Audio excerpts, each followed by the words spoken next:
From inside Iran, more evidence of the seething popular anger.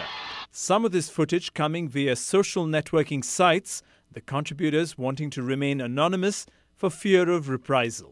A video posted on CNN's iReport.com Sunday showing protesters jamming the streets of Tehran.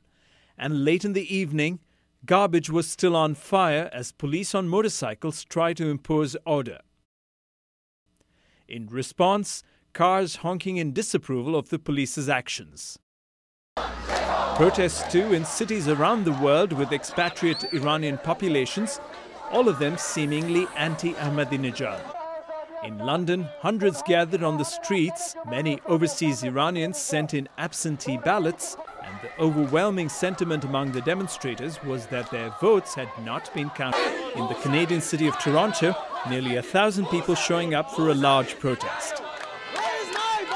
In several American cities. In Los Angeles, which has one of the largest populations of Iranian Americans, young and old joining the protests outside the federal building. All the polls and all the predictions were saying that Mousavi was going to win, but and Ahmadinejad won with such a huge landslide, which is something that nobody even thought about, that even Ahmadinejad supporters didn't think about that.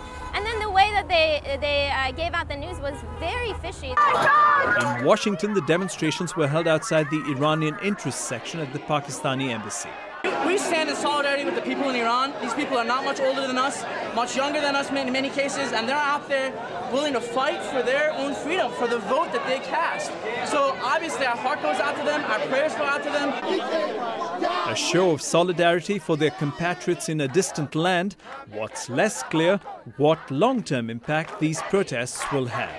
Ram Gopal, CNN, Atlanta.